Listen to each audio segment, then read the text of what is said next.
Las opiniones y comentarios expresados en el siguiente espacio son exclusiva potestad de quienes lo emiten. Esta empresa televisora exime su responsabilidad o participación en los mismos.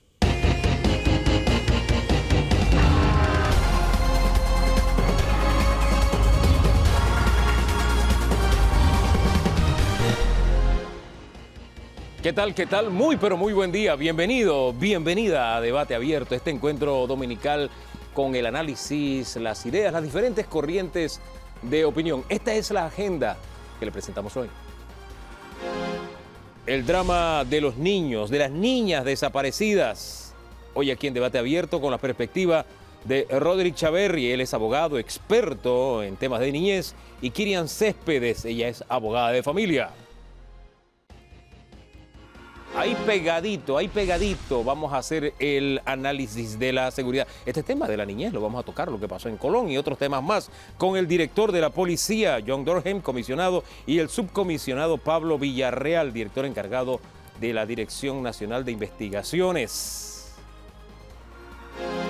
Nos llegaron las cifras, nos llegó el informe de la OIT, y ahora qué vamos a hacer con el IBM de la Caja de Seguro Social.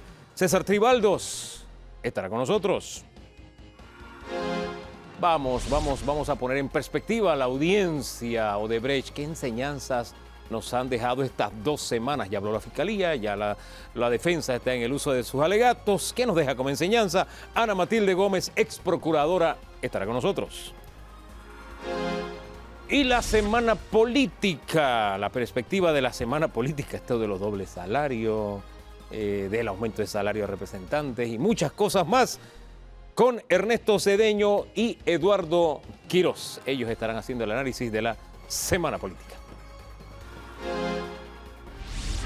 Esa es la agenda para hoy. Don Danilo Toro, ¿qué le parece? Buen día. Y una agenda que tiene secuencias de las semanas anteriores, pero que en esta hay una alarma y que tiene que ver con el segmento de población tal vez el más vulnerable. Así es, el tema de la niñez, los niños desaparecidos. Este es un tema que queremos ubicar en la justa dimensión que es, y para tales efectos nos acompaña Karim Céspedes, ella es abogada, experta en familia, y también Roderick Chaverri, experto en niñez. Gracias por estar con nosotros esta mañana. Esta semana el país se estremeció, 2 niños desaparecidos, niñas, en este caso, una fue encontrada, la otra se está buscando todavía, pero el detalle es que el país sintió muy profundo y se estremeció con estas noticias. Pero la pregunta es si realmente nosotros nos hemos concienciado respecto a este problema, hemos dimensionado lo que esto significa o simplemente, bueno, esa fue la noticia de la semana. ¿Cómo lo ven ustedes? Bueno, mira, muchas gracias por la invitación. Sí, efectivamente, nosotros tenemos que indicar que el Panamá de hoy no es el Panamá hace 30 o 35 años que nosotros estábamos acostumbrados a no ver una serie de problemas que sí se están dando. El viernes pasado, ustedes recordarán, se celebró el Día contra la Trata de Personas. Cuando nosotros hablamos de desaparición de niños, nosotros tenemos que estar claros en que pueden haber varios tipos delictivos, incluyendo, puede ser, también la situación de trata. Entonces, Panamá tiene que preparar su legislación, tiene que adecuarla para tener una reacción rápida frente a estas circunstancias que se pueden dar. Ahora, esto de las reacciones rápidas me hace recordar que tenemos una ley, la ley de alerta Amber, que todavía no la hemos podido poner en ejecución. Primero, explique un poquito, si explicamos un poquito qué es eso de la alerta Amber para poner un poquito sobre la realidad de qué estaríamos hablando. Vamos a poner un ejemplo. La alerta Amber surge originalmente en Estados Unidos por la pérdida de una niña en Texas, una niña Amber Hammergan. Así es. Y de allí entonces se hace una especie de anacronismo en donde se establece la alerta Amber como en la traducción en español sería personas extraviadas, alerta temprana para búsqueda de las personas. Y eso involucra una acción con los medios de comunicación, con la comunidad en general y los estamentos de seguridad. ¿Para qué? Para que inmediatamente se dé una situación de una persona menor de edad extraviada, se establezca toda una serie de mecanismos que involucren dar a conocer a la comunidad a través de fotografías, mensajes en las televisiones, en las radios, en las estaciones de buses, en las estaciones de trenes, en los aeropuertos, a través de estos instrumentos ahora con la creación de app de alerta, para que todo el mundo pueda estar alerta sobre la figura de la niña, el último lugar donde se vio, qué tipo de vestimenta, si tiene alguna condición especial, si hay alguna información de la persona que se la puede haber secuestrado. Es decir, una colaboración entre instituciones de seguridad y la comunidad con un objetivo: salvar la vida del niño. Parte de lo que los medios de comunicación, aquí Telemetro Reporta, hacemos cuando se da una situación como esta, pero dentro de la limitación de nuestra realidad, a veces buscando información aquí, buscando información allá, tratando de estar con la familia. El asunto es poner en alerta y de manera temprana para tener una respuesta de emergencia. Ahora, si tenemos una ley en Panamá, ¿por qué no la tenemos a disposición? Disculpe, nuestro productor dice que él estaba de vacaciones en los Estados Unidos, en un área montañosa, y de pronto el teléfono le sonó como nunca le había sonado. Y la esposa le preguntó ¿eso qué es? Porque nunca había oído ese sonido. Y resulta que era precisamente alerta ámbar. Y de pronto comenzó a sonarle a todos los que estaban alrededor el mismo sonido, que no es el sonido que él tenía en su celular normalmente, ¿no? Y todo el mundo se extrañó y reaccionó, que de pronto es lo que se busca. Si la ley contempla eso en Panamá, y si estamos hablando de niños extraviados, ¿por qué no se pone en ejecución? Entre otras cosas porque tenemos un aparato burocrático que no avanza a la rapidez que se necesita para la población. Y la realidad es que 20 años atrás, 30 años atrás, 40 años atrás, continúan los niños en Panamá siendo los grandes mendigos. No se le da prioridad al tema niñez en Panamá. Ahora estamos convulsionados, impactados por los recientes hechos y de esta niña de 13 años que desapareció y no se sabe, sus padres están desesperados. Y se ve la necesidad, la urgencia sobre la marcha, pero son casos que se dan a conocer gracias a los medios de comunicación, pero que haya aparatos oficiales con un protocolo establecido, con una dinámica, qué hacer, cómo actuar, cómo accionar lo que ya la ley está establecido, pues eso siempre tarda para implementarse. Hombre, nosotros tenemos nuestra alerta Telemetro Reporta para estos casos, porque tocan la fibra más sensible de la sociedad. Estamos hablando de niños. Don Danilo Toro, es inconcebible, ¿no?, que tengamos la ley y todavía no la pongamos en ejecución, ¿no? Sí, el hecho de que haya niños afectados realmente es un diagnóstico de la sociedad, ¿no? Es una sociedad que ha descuidado lo más importante, que es el recurso humano. O sea, cualquier afectación a un niño es una afectación al presente y al futuro. O sea, el niño en su tiempo actual queda afectado, pero a su vez, lo que le resta de vida puede ser vulnerado de una manera significativa a ese individuo. Así que es un daño doble a la nación como grupo de gente. Mi pregunta es, ¿qué tan ágil es la ley frente a esa realidad? O sea, ¿cómo responde el Estado ante el requerimiento de que tenemos niños que necesitan auxilio, socorro? Ok, mira, tenemos que ver una situación que se ha ido dando a través del tiempo. Yo tengo 32 años en esta temática, empecé a los 20, y te puedo indicar que sí han habido avances, pero no con la rapidez que uno quisiera que se diera. A la pregunta que hizo Hugo acerca de que si la ley contempla este sonido especial, sí, el artículo 6 de la ley 230, que es la que establece el ámbar, lo establece. Sí, pero está ahí en la ley. Está ahí, pero cuando nosotros vemos que los mecanismos de seguridad, ellos tienen protocolos de uso restringido de ellos, el Ministerio Público tiene líneas de investigación, y está bien que lo tengan porque eso es parte de su trabajo de investigación, pero esta ley lo que trata de buscar es la conexión con la comunidad, que la comunidad colabore en esa búsqueda. Nosotros tenemos una reciente ley, que es la ley 285 del Sistema de Protección Integral. Esta ley habla de un sistema de protección integral de la niñez, que va descentralizado desde las comunidades hasta arriba. También es un reto ponerla en práctica. ¿Y qué es lo que tenemos que hacer? Tenemos que empoderar primero a las personas que están trabajando. Yo no creo que cuando se den cambios de gobierno hay que variar unas instituciones sensibles como el tema de niñez.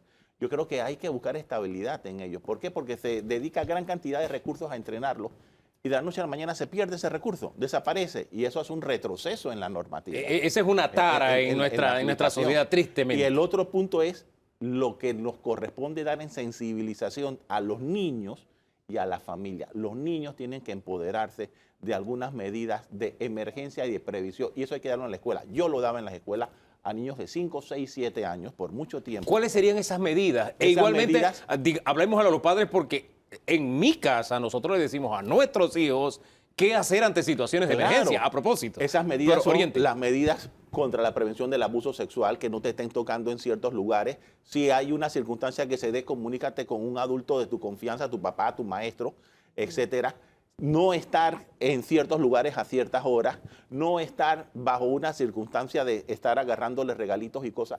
Eso hay que enseñárselo a los niños. Y también tenemos que estar claros que los padres tienen que asumir una responsabilidad porque el primer anillo de seguridad es la familia. Y usted lo acaba de decir. Yo también tengo 2 hijas y a mis 2 hijas desde pequeño, por todo lo que yo he trabajado, le he tocado este tema. La ley de por sí, si no tiene el compromiso de la comunidad y los recursos suficientes, no va a ser necesaria en su implementación, va a ser un papel más. Lo que hay que asimilar es la importancia de que ese tema se dé. Ahora, lo que pasa también es que en nuestra sociedad, y esto también está metido tanto en gobernados como en gobernantes, se siente que con una ley o una reglamentación o un decreto se arreglan las cosas. Esta semana veía a un ciudadano decir que se hiciera una ley para que frente a su casa no depositaran basura. Imagínense a qué punto hemos llegado, cómo está en la psiquis, ¿no? Cuando al final se trata de cosas tan sencillas como, hey, habla con tu hijo, porque eso, el principal anillo de seguridad, está en casa. Pero fíjese, usted dijo algo hace un rato que me quedó. Cuando un niño desaparece, tenemos que pensar en un abanico de posibilidades. Por supuesto. Usted incluyó ahí el tema de la trata de blancas, la trata de personas, que es el término correcto, ¿verdad? Esa posibilidad, ¿qué otras existen también cuando hablamos de un niño desaparecido? Esto para que dimensionemos el problema. A Ok, ver. mira. No, Cari. por ejemplo, está la venta de material genético, está la venta de órganos. Eso es la venta de material genético, explíqueme. Muchas veces realizan tratamientos de células madre regenerativos si la persona es compatible con la otra que necesita determinada recurso de sangre, de médula, Se lo extraen a los niños. se lo pueden extraer. Ajá, pero ¿eso está pasando en Panamá, es la pregunta? Eso viene pasando hace muchos años en Panamá. Comentaba con ustedes previo al inicio del programa. Por ejemplo, en lugares como el interior de la República de Panamá, hace 28 años atrás se daban casos, no estaba reconocido como un tipo penal, pero sí estaba el caso de trata internas de niñas que eran seducidas, niñas chiquitas de 12, 13, 14 años, eran convencidas de que vinieran con el novio, con X persona, por ejemplo, Agua Dulce. Y en Agua Dulce eran prostituidas. Y esa situación está documentada. No existía el tipo penal de trata en Ya nuestra existe. legislación. No existía en ese entonces.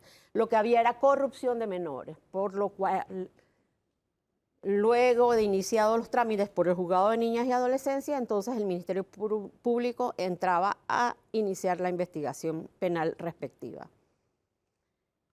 En Panamá el crimen organizado está establecido hace décadas, no es algo semántico. No es A algo, nivel de eso, de tráfico de órganos, de tráfico genético, eso es una realidad con la que... trata de personas en Panamá es una realidad. Ajá, pero en el caso de los niños con ese propósito, ¿está establecido que realmente es así?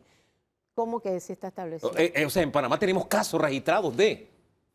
Ok, yo no conozco de casos que se estén investigando en el Ministerio Público sobre esta temática. Lo que sí te puedo indicar es que la propia Ley 230 Sí. establece una serie de supuestos que contemplan el traslado ilícito, la trata de personas, la sustracción de menores, la privación ilegal de libertad. Y cuando nosotros vemos analíticamente los hechos, podemos indicar, no es lo mismo que se sustraiga a un niño, a un bebé, que usted puede visualizar que sustraer a un bebé va a ser para una adopción ilegal, que a uno de 16 o 17 años que puede ser objeto de trata. Entonces, por eso es que la norma tiene distintos tipos penales para decir, esta alerta se aplica en estos supuestos casos. Aquí en Panamá se aprobó la Convención de La Haya en materia de sustracción de menores y de adopciones internacionales. ¿Por qué se aprobó? Porque una realidad en el mundo es que hay adopciones ilegales de bebés, de niños pequeños. Nadie adopta a uno de 14 años, pero los de 14 años pueden ser objeto de trata. Y eso puede ser trata sexual o puede ser trata laboral. Y esas circunstancias se dan. Ustedes recordarán una noticia que se dio hace unos meses atrás entre la frontera de Costa Rica con Panamá, en donde unos niños pasaban de Panamá a Costa Rica. Todo el núcleo y familiar regresaban. formaba parte de ese negocio. Estamos hablando ahí de una circunstancia de explotación sexual comercial. Tristemente. Y cuando hay un traslado de un lugar a otro, también hay una trata. Entonces, sabemos que sí se da, pues. Entonces, ahí la noticia es clara, se está evidenciando y se está investigando. Don Danilo. El punto es dónde tener los sitios de alarma. Porque si uno se da cuenta, pues muchas veces los hogares fallan, los tutores legales, los que tienen la patria potestad, no asumen el papel a tiempo. Pero, ¿qué pasa donde los lugares donde los niños tienen que frecuentar? ¿Qué pasa en una escuela? ¿Cómo puede un maestro tener registrar una alarma sobre un niño? ¿Qué protocolos hay? Porque al fin y al cabo a un educador le caen 30, 40, 50 niños en un año y estadísticamente hablando, muchos de los niños que van a tener problemas pasan por la escuela y la escuela no los detecta. Caso típico de Estados Unidos. Todas los homicidios de tiradores a gran escala que ha habido pasaron por escuelas. Y muchos de los homicidios tuvieron como escenario las escuelas y todo el mundo se sorprendía. Pero si él estaba aquí, él venía aquí, él se graduó aquí.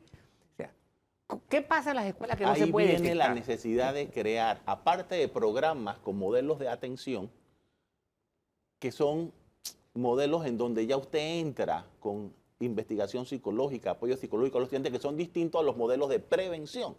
Entonces, las escuelas deben tener los dos, de prevención y de atención, con gabinete psicopedagógico. Una de las cosas importantes que uno tiene que ver es el hecho de que los niños llevan problemas de la casa a las escuelas y los maestros tienen que estar alerta. ¿Mecanismos cuáles hay? Por lo menos, la ley está, 230 habla del 911, llamar al 911, pero el 911 no está en todo el país. Por eso está el 104, el 311. Tenemos que el unificar 147. eso, por ejemplo. Eso hay que unificarlo. Sí. Pero también está claro que hay que darle capacitaciones al personal que atiende a los niños, que están en contacto directo con los niños, para que sepan cómo manejar esa temática. Y por eso yo creo mucho en la formación de los docentes, de los médicos en el tema de niñez. Y adicionalmente, también hay que darle a los padres de familia, en las empresas también, a los trabajadores que tienen hijos y tienen familia, este tipo de información.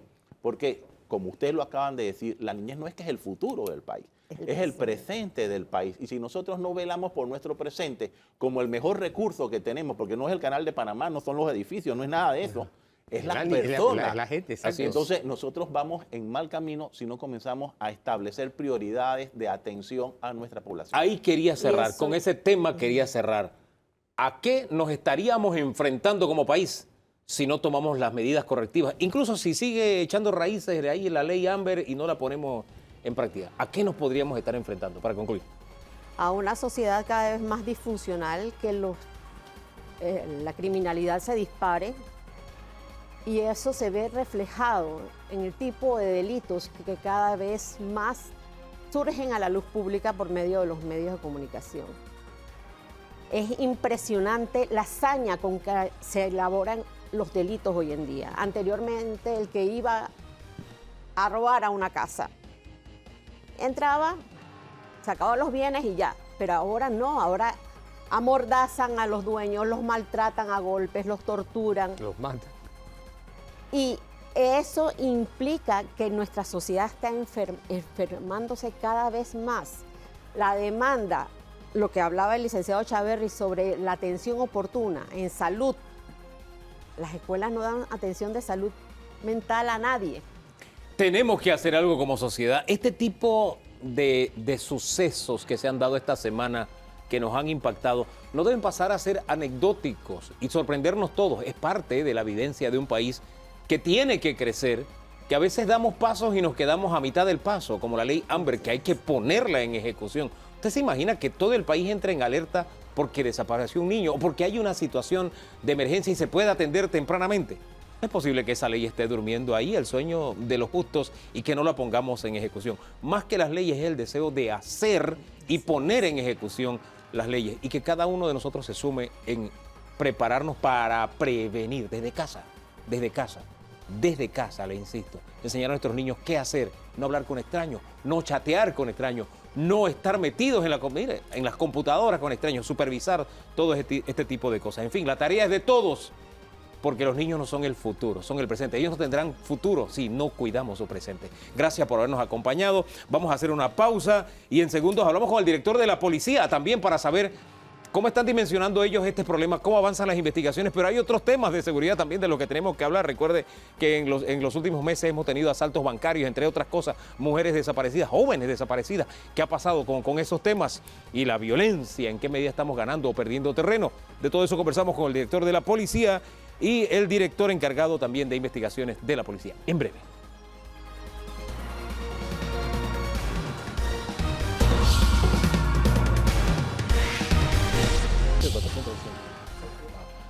Vamos a hablar, tal como le prometimos, del tema seguridad. Está con nosotros el director de la policía, el comisionado John Durham Castillo.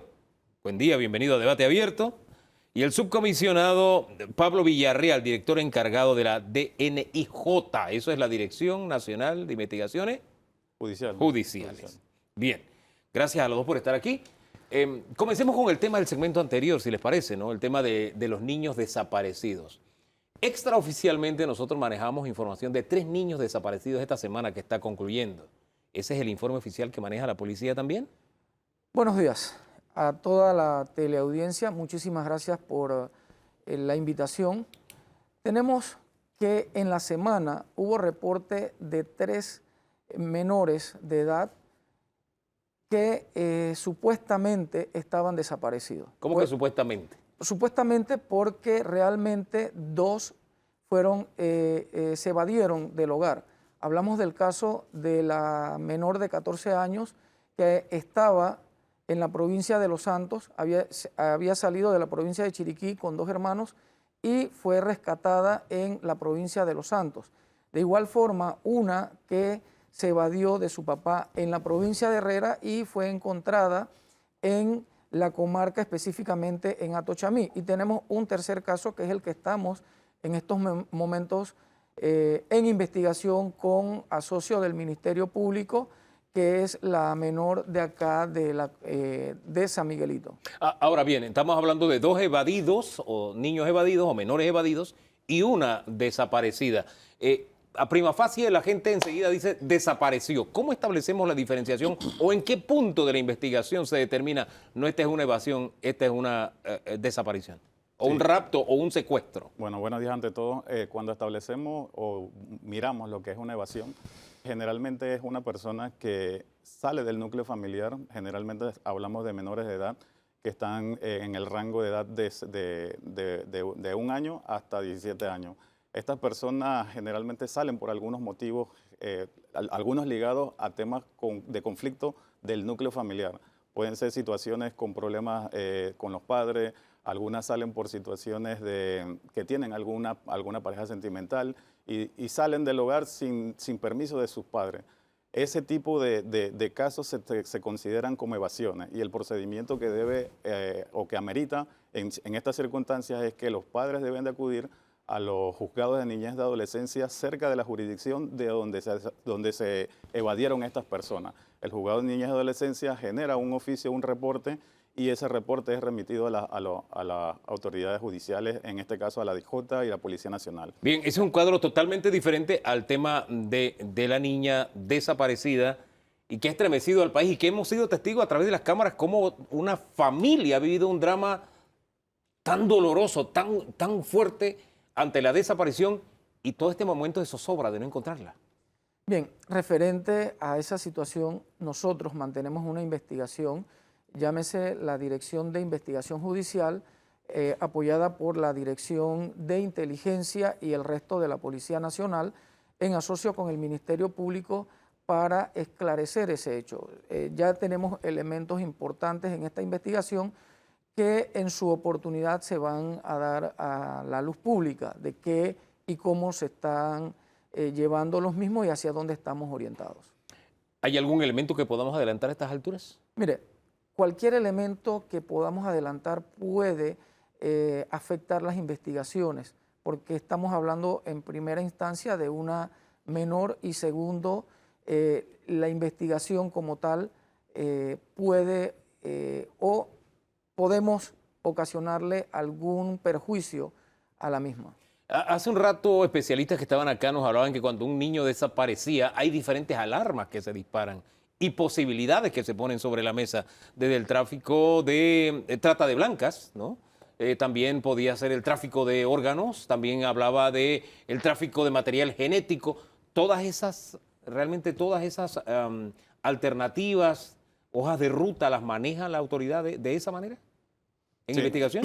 En el caso de la Dirección de Investigación Judicial y en trabajo en conjunto con el Ministerio Público en lo que llevamos del año, hemos estado viendo que la mayoría de estos reportes de personas desaparecidas, que generalmente lo instauran en el Ministerio Público a través de dos modalidades delictivas, a través de delitos contra la libertad individual o delitos contra la vida y la integridad física. Trata de personas, tráfico de órganos y esto no está sobre el hemos tapete. identificado. La mayoría de las investigaciones que nosotros hemos arrojado o que se han realizado en este año dan a la postre que cuando se rescatan a estas víctimas o a estas personas que están en estado desaparecido, cuando se hacen las entrevistas posterior a la que se ubican, analizamos que producto de lo que ellos declaran es porque se fueron por alguna situación de situaciones con el núcleo del hogar, alguna situación de conflicto al interno o externo. ¿Se ha detectado algo en el caso de esta niña? ¿Algo de esto o estamos hablando de mano criminal de por medio? Estamos en pleno proceso de la investigación,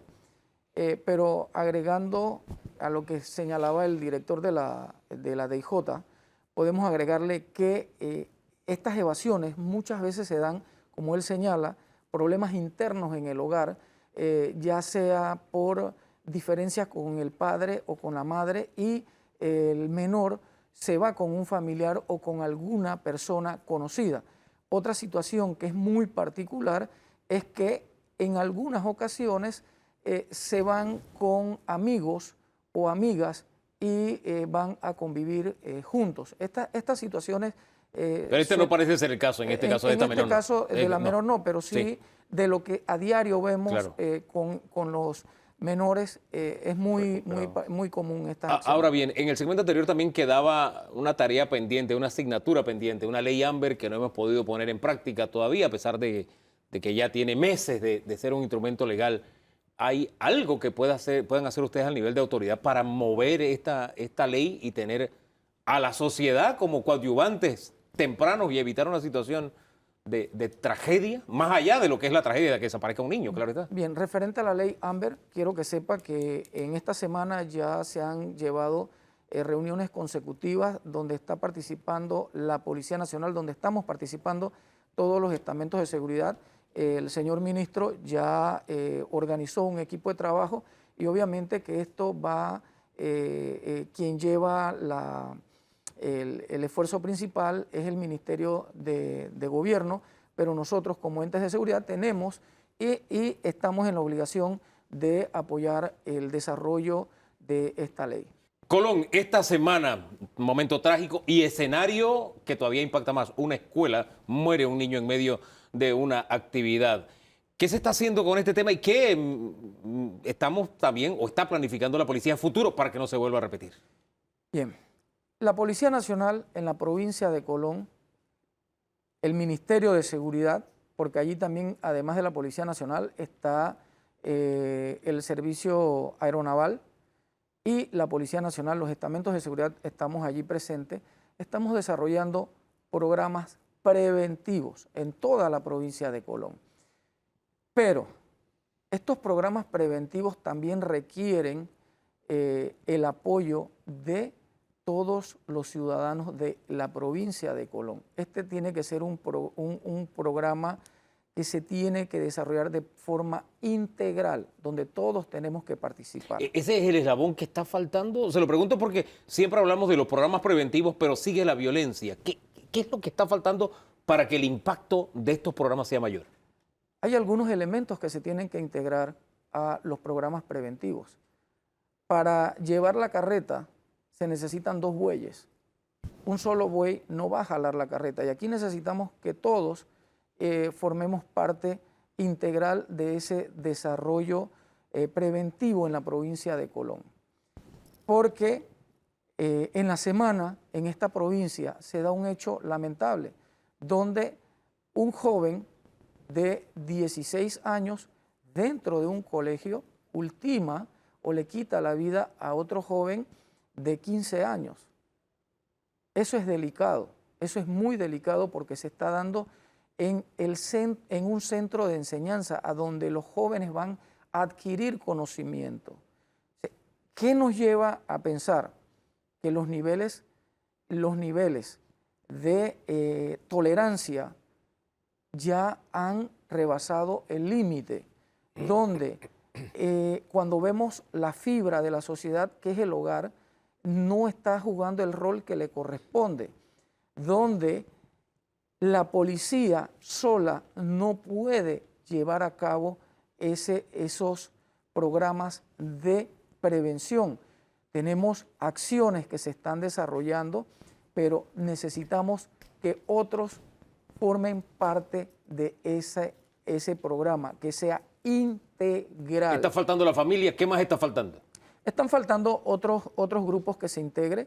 También tenemos que recordarle que Colón es un centro de salida de drogas que va hacia otras partes del planeta y que en esta provincia los grupos criminales se pelean ese espacio para tener el dominio y poder controlar esa ruta y así obtener más recursos. Son tan pocas calles en Colón que uno dice, wow, mantener el control es tan difícil. Tenemos policía, tenemos también el Senan.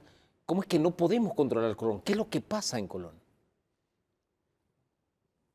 Bueno, lo que pasa en Colón, la radiografía es que dentro de la ubicación física de esos espacios conviven algunos grupos delincuenciales que entre ellos tienen algunos conflictos. Algunos conflictos que son generados a través de hechos violentos que se han generado entre la lucha del control de territorio, la lucha de la hegemonía y de la imposición de fuerza a través de lo que representa cada uno de estos grupos. Nosotros como Policía Nacional, a través de las acciones que hacemos al diario con el Ministerio Público, hacemos acciones operativas. De hecho, ya llevamos en lo que va del año 14 acciones directamente contra grupos dedicados contra las pandillas. ¿Cuántas pandillas o bandas operan en Colón? Nosotros tenemos unos grupos bien identificados que se dedican, que están distribuidos. Algunos están a lo largo de la carretera, otros que operan dentro del casco de Colón y algunos han sido exportados a la nueva ubicación de Alto de los Lagos, donde debidamente ya los tenemos bien judicializados y en lo que va del año ya hemos hecho 4 acciones directamente contra estas organizaciones criminales y no solamente contra pandillas, sino que también hemos realizado ya a fase operativa operaciones contra el crimen organizado. ¿Cuántas bandas operan en Colón? Le pregunto de nuevo. Las bandas que operan en Colón se pueden definir de 2 maneras. Hay 2 grandes grupos delictivos que de alguna manera u otra, por el poder económico de los que representan sus cabecillas, han logrado sumar a unas cantidades importantes de pandillas que operaban. Uno se puede definir como los Kila y el otro como los Gil Ralston for Life.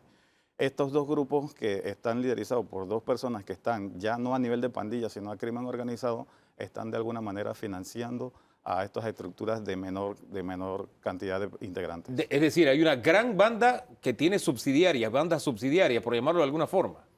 Es un fenómeno que ha venido creciendo por lo que decía el señor director. Colón es un centro, se ubican puertos importantes donde se suministra el comercio internacional y estas agrupaciones intentan tener el control de este territorio para lo que es el trasiego, además de que por su amplitud en lo que es las costas marinas y por su cercanía a Colombia es un centro de distribución y almacenamiento de sustancias ilícitas. Sin embargo, me llama la atención y le paso la palabra que por lo menos en lo que es robo y robo agravado, Chiriquí ha desplazado a Colón. O sea, no nos concentremos en Colón nada más. Don Danilo. De eso quería hablarle, ¿no? A ver.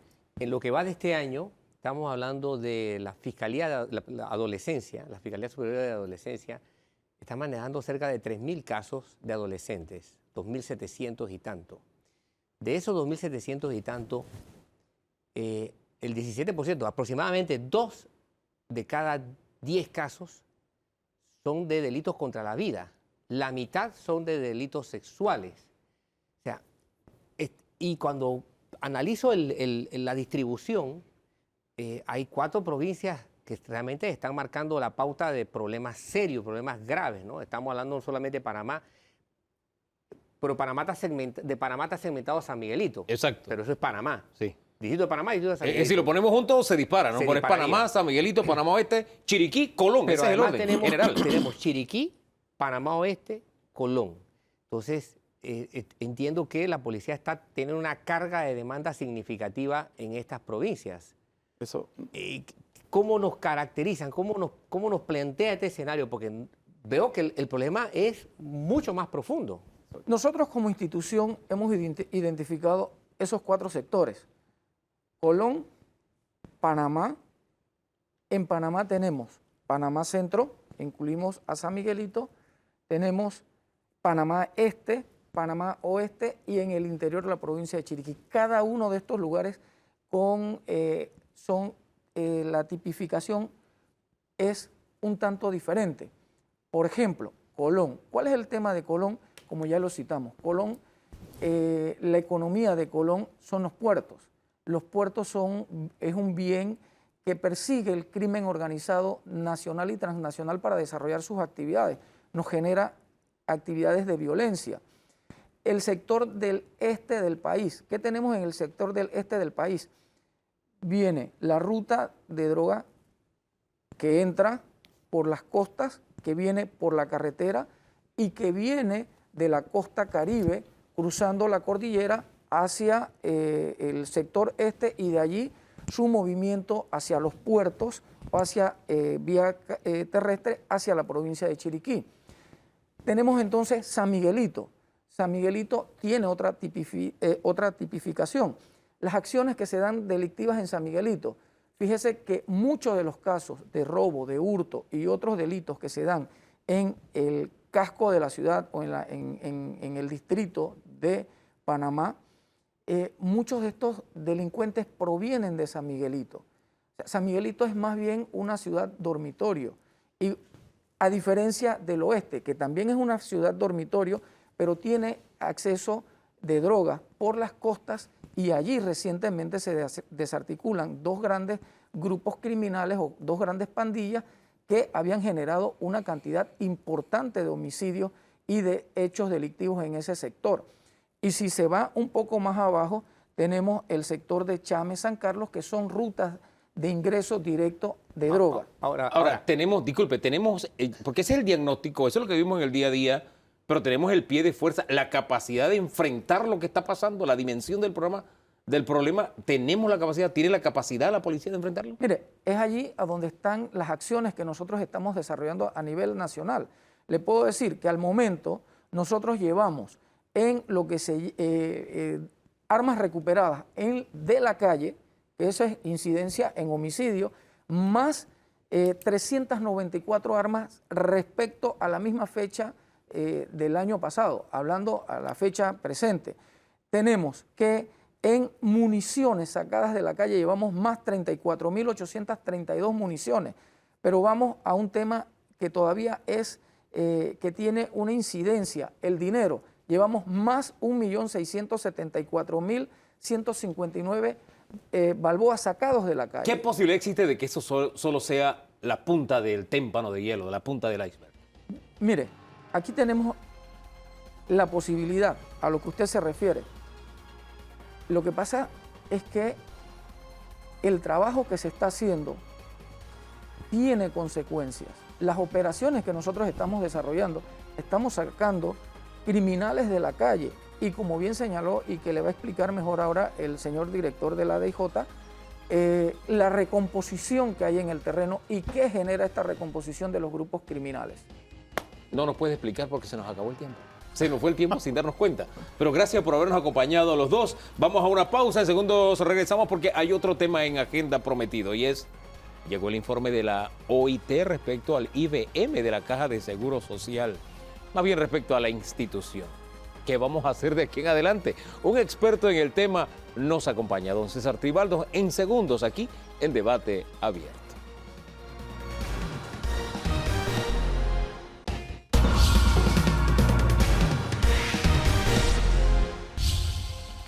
Llegó el informe de la OIT respecto a la Caja de Seguro Social. Esta semana se hace público. ¿Qué hacemos? ¿Qué nos queda por hacer? Hablemos con don César Tribaldos. Don César, buen día, bienvenido. Gracias, muy buenos días también. ¿Algo que le sorprenda de este informe? Bueno, lo que yo me esperaba. El resultado final es que la Junta Técnica Actuarial de la Caja del Seguro Social tenía toda la razón. Y las proyecciones que muestra el informe de la OIT define específicamente que la plata sacaba, las reservas del programa de beneficio definido se acaban a inicios del año 2024, tal como lo había definido la Junta Técnica Actuarial. Lo que nos demuestra que nuestros profesionales conocen bien la materia, hicieron un buen trabajo, lamentablemente la Junta Directiva de la Caja del Seguro Social lo puso en duda. Pero todavía hay grupos que veo que siguen en negación, vamos a utilizar ese término. Y esta semana veía una conferencia de prensa precisamente y ponen en negación un poco esas cifras, como si el problema no fuera tan grave. Bueno, yo primero que todo le quiero decir que en mi opinión los miembros de la Junta Directiva de la Caja del Seguro Social deben ser llevados a juicio. ¿Los actuales? Los actuales y también los anteriores, porque la ley establece específicamente que una vez se tenga un informe que demuestre que las reservas están inferiores a 2.25 veces el último gasto del año anterior, inmediatamente se tienen que hacer reformas y tienen 6 meses para hacer las propuestas. Y han pasado por alto esa obligación que establece la ley orgánica de la Caja del Seguro Social. Para mí son responsables los miembros de la Junta Directiva del periodo anterior y los miembros de la Junta Directiva de este periodo. Hagamos un alto ahí. Esta semana entrevistamos a la presidenta actual de la Junta Directiva y ella decía, el Ejecutivo tiene que asumir el liderazgo, pero usted me está diciendo que es la Junta Directiva la que tiene que hacer las cosas. La ley no dice el Ejecutivo, la ley dice que es la Junta Directiva la que tiene que tomar las decisiones una vez se detecta, y eso lo hacen los actuarios de la misma institución, avalados por los actuarios de la Junta Técnica Actuarial, que es externa, y ellos debieron haber actuado y tenían 6 meses para presentar propuestas de solución al problema. Y para mí tiene una responsabilidad penal. Don Danilo. Sí, estamos enfrentando un problema mayúsculo frente al cual hay una reacción muy inferior a la demanda, a la magnitud del problema. Esto es por ignorancia, por descuido, por negligencia, por incapacidad. O sea, tenemos que saber por qué, porque si no sabemos por qué, no vamos a saber cómo resolver un problema tan grande que va a arrastrar al país a un caos. ¿Qué es lo que en el fondo está impidiendo que podamos partir de un diagnóstico aceptable? Bueno, en primera instancia, gran parte del problema es porque no se le ha explicado a la gente el problema como tal. Y lo hacemos rápidamente. Es un problema demográfico. Los cambios demográficos que han existido en los últimos 30, 40 años son los que nos han llevado a esta situación. Hace 40 años, mis abuelos tenían 8 hijos, 10 hijos. Y trabajaba el abuelo, y era el único que se jubilaba, y esos 8 hijos cuando trabajaban pagaban una cuota al Seguro Social que mantenía la pensión del abuelo cuando este se jubilaba. Hoy día las familias no son más de 2 personas, 1 o 2 personas si acaso, porque ahora ya no quieren ni tener hijos. Y sin embargo, papá y mamá trabajan. Y al final entonces cada vez tenemos menos gente cotizando al sistema. Para un montón de gente que va envejeciendo. Nueva gente que está entrando al sistema como pensionado. Entonces, ese es uno de los problemas. El otro de los problemas es que ahora la gente vive mucho más. El abuelo que se moría 5 años después que se jubilaba, hoy el abuelo que se jubila está viviendo 21 años más, de acuerdo con las últimas estadísticas que tiene la Caja del Seguro Social. Y si es la abuela, que también trabaja y tiene derecho en este momento, vive 29 años más desde el momento que se jubila. ¿Por qué? Porque se jubila 5 años antes y viven 3 años más que los hombres. Entonces, ¿qué sucede? que lo que se está aportando está basado en un cálculo actuarial que se hizo hace 30 años. Es un modelo de nación con 3 décadas de antigüedad. Sí, pero hace 3 años se hizo un ajuste. Y en ese exacto. entonces, la expectativa de vida del hombre era de 11 años después de jubilado y está viviendo 21 años más. Entonces, Pero si ese es el problema, si se trata de un pero problema no lo explicamos. que en buena medida tiene esto, ¿cómo entonces los principales actores parten por decir, las medidas que tienen que ver con los cambios demográficos y financieros no van a tomar en consideración esos parámetros precisamente? Porque el gobierno define que no va a considerarlo. Algunos grupos deciden que no van a ir por allí. Entonces, es como que yo diga, tengo un paciente con esta enfermedad y no le voy a aplicar la medicina que necesita, sino que voy a aplicarle un tratamiento a base de humo, Bueno, con base a humo. Ese es parte del problema. Es como que si usted fuera a construir un edificio de 30 pisos y le dice a los ingenieros, me hace ese edificio, pero yo no quiero nada de saber de planos ni de cálculos estructurales. Y mira cómo me hace mi edificio sin hacer los cálculos estructurales. Tú sabes que ese edificio se va a caer. Entonces es lo que ha pasado aquí. El gobierno llama a un diálogo para resolver el problema y dice, no se toquen parámetros. Pues si esa es parte de la fórmula, los parámetros son parte de la fórmula, tú no puedes excluirlo. La fórmula incluye el número de cuotas que vas a aportar, el porcentaje del salario que vas a aportar en cuotas. El otro parámetro que se usa es la edad de jubilación de las pensiones. Y también está lo que el gobierno va a aportar en algún momento dado también. Todos esos ingredientes forman parte de la fórmula. Y la parte demográfica, cuál es la expectativa de vida de las personas. Es parte de la fórmula también. Entonces, si tú dices que hagan un diálogo, pero que no pueden hablar de parámetros, está diciendo, hagan un diálogo para hacer nada. Ahora bien, Porque eso fue lo que resultó al final. la OIT ha ratificado la insostenibilidad de este sistema, de lo que está viviendo la Caja de Seguro Social en este momento. Vi que Conato, creo que realizó una conferencia de prensa y decía, tenemos que volver al sistema solidario. ¿Eso haría sostenible la Caja de Seguro Social? No, sí, es que en todas partes del mundo el sistema solidario, no es solidario, el sistema de beneficio definido, le dicen que es solidario. Más solidario es el sistema mixto, porque el sistema mixto le están quitando de los aportes que hacen los jóvenes hoy día, le están quitando para subsidiar el sistema de beneficio definido, que no es suficiente. Por eso que las jubilaciones proyectadas para los jóvenes que están en el sistema mixto va a ser menor que las del sistema de beneficio definido de hoy día, porque le están quitando parte de sus aportes para subsidiar al sistema viejo que no es sostenible. Miren, en todos los países donde se mantiene el sistema de beneficio definido, que es el sistema viejo, han tenido que aumentar la edad de jubilación, han tenido que aumentar los números de cuotas necesarias. Veamos España. España ya acaba de aumentar la edad de jubilación a 67 años para entre 2 años. 67 años, hombres y mujeres, para poderse jubilar, porque están con el sistema viejo. Tienen que pagar un mínimo de 420 cuotas. Son 420 cuotas. Casi el doble de lo que tengo. Tienen que pagar para poderse pensionar. Entonces, por eso es que tú ves muchas personas muy mayores trabajando en muchos de estos países. Entonces, Portugal, España, Francia, Grecia están con el sistema viejo y ya han tenido que ir aumentando cada vez más la jubilación, los números de cuotas, etc. Grecia, como país, quebró hace 7 años atrás. Quebró por el sistema. El país no aguantó y no pudo, el Estado no pudo continuar pagando. Y llegó un gobierno de izquierda y tuvo que cumplir con la reforma. Y tuvo que cumplir con la reforma. Ese detallito del Estado no pudo seguir pagando, quiero hacer un alto allí y le voy a explicar por qué. Cuando se plantea todo esto y dicen no toquen la paramétrica, no tomen la edad, no toquen la densidad, etcétera, dicen es que el Estado tiene la obligación de cumplirle al jubilado y al pensionado. El tema es que el Estado somos todos.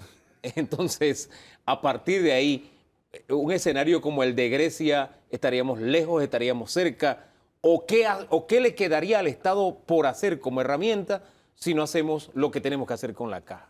Bueno, mira, yo siento que si no hacemos las reformas que se deben de hacer para poder solucionar el problema, esto va a agravar la situación, porque hoy día tenemos un país que está endeudado en 43 mil millones de dólares. Y no se cuenta entre las cifras del país, del Estado, no se cuenta con los 20 mil millones de dólares que hacen falta para garantizar el pago de las pensiones de los que ya estamos jubilados. 20.000 millones de dólares hacen falta para poder pagarle a los que ya están jubilados. O sea que los que no se han jubilado todavía no hay un solo centavo, ni un solo centavo, excepto los que están en el sistema mixto, que ahí sí tienen ahorro. Entonces, lo que te está diciendo es que Panamá tiene ya en este momento una deuda implícita de más de 63 millones de dólares. Estamos yéndonos 63.000. a una situación Terrible. muy delicada. Esa situación delicada de la que usted me habla me ubica en un escenario que le he preguntado a otros y me dicen, sí, llegaremos al momento en que se acaban las reservas, pero se van a seguir pagando las pensiones. Pero siempre me pregunto, ¿y de dónde va a salir la plata? Bueno, en esos países que yo les mencioné, están pagando entre 18 y 20% de ITBM. En Brasil están pagando 21%. Y sin embargo, el país que tiene las mejores pensiones del mundo es Holanda. Y tiene reservas tan grandes que no las usan solamente para invertir en proyectos del Estado holandés, sino que también invierten en empresas mundiales, en 21 países diferentes, porque tienen un excedente de reservas. Pero es porque ellos hicieron los ajustes cuando se debía que hacer. Y ojo, hay países de Sudamérica en los que sí se paga una pensión hoy día, pero el cheque que recibe el jubilado es el de hace un año. El cheque que recibe hoy tiene meses de atraso. Entonces, eso es lo que la gente no logra entender la magnitud del problema. Algunos no logran entender la magnitud del problema. Ahora bien, el punto es, usted dijo lo que se tiene que hacer. ¿Qué es lo que se tiene que hacer? Bueno, lo que se tiene que hacer es buscar la forma de que el sistema sea sostenible. Y eso lo dice la OIT en todas partes del mundo. Sí. Tú necesitas un sistema sostenible. Y aquí inclusive dice que en el informe que el sistema de pensiones tiene que ser un sistema sostenible que le garantice principios de universalidad, solidaridad, suficiencia de las prestaciones y sostenibilidad financiera y económica. Esa es la base que usa la OIT a nivel mundial para efecto del sistema de pensiones. Dicho en y el buen sistema panameño, nuestro no es sostenible en este momento. Dicho en buen panameño, eso significaría ¿qué exactamente en una reforma? Vamos a tener que afectar la edad de jubilación. Lo que hay que buscar es un periodo de transición. Tú no puedes decir, bueno, a partir de mañana la edad de jubilación subió 2 o 3 años. No, eso tiene que ir, bueno, entre los que se van a jubilar entre 3 años, se le va a subir 1 año. Entre los que se van a jubilar entre 5 años, a lo mejor van a tener que subirle 2 años más. Hay que buscar la forma de unificar la edad de jubilación, hombres y mujeres. Eso va a ser necesario. En todas partes del mundo es igual.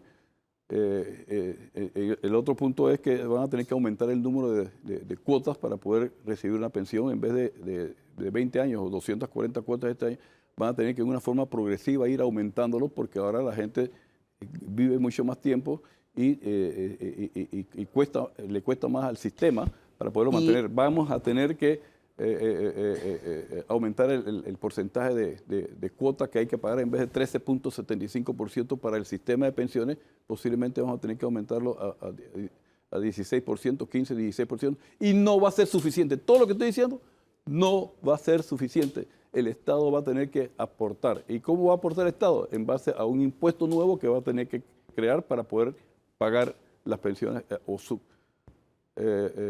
sostener al sistema para que pueda seguir pagando las pensiones. O endeudándose más, es la otra. Pero es que yo creo que ya no tenemos mucha capacidad. Ya los organismos internacionales han advertido que hay que buscar una solución al problema de la Caja del Seguro Social, y no dicen que no te van a dar plata, pero lo están advirtiendo.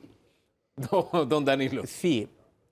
Y eso es solamente viendo los problemas del principal activo que tiene la Caja de Seguro Social, que es el programa de invalidez, vejez y muerte. Hay otros programas. Y se dice, bueno, pero es que otros programas tienen dinero. Yo eso lo quiero poner por lo menos debajo de la lupa. ¿Es así? Ya los otros programas como el de salud han tenido déficit en los últimos años, porque hay mucho más empleados de lo que debiera tener, y así lo dijo el doctor que estuvo ahí hace 2 gobiernos atrás, que si le mandaran gente que sirviera para algo, pero ni para mensajeros servían, dijo el doctor. ¿El doctor Ballarini? No, fue otro. ¿Anterior a él? Bueno, pero... se me está escapando el nombre, sí, el que era embajador allá en Taiwán. Martís. Gracias. Y al día siguiente renunció. Es que la Caja de Seguro Social se convirtió en un gran... Cerca de 7.000 funcionarios Imagínese. nombrados por recomendaciones de los diputados. Imagínense. ¿Es que sostenible? que no están haciendo, y eso no es sostenible. Pero vamos a ir al tema de salud, por ejemplo. En el tema de salud, yo hice una investigación del año 15 al año 19, 5 años de ejecución, y resulta que la planilla aumentó un promedio de 22% anual, durante esos años, 15 al 19.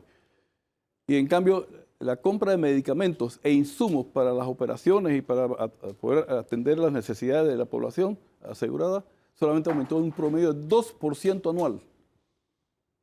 Entonces, ¿qué sucede? Que, por ejemplo, tenemos un 48% de la comunidad económicamente activa del país que son independientes y no aportan a la Caja del Seguro Social. Quiero que hagamos un alto ahí. Después- Sí, quiero que hagamos un alto ahí, por favor, con el tema de la informalidad.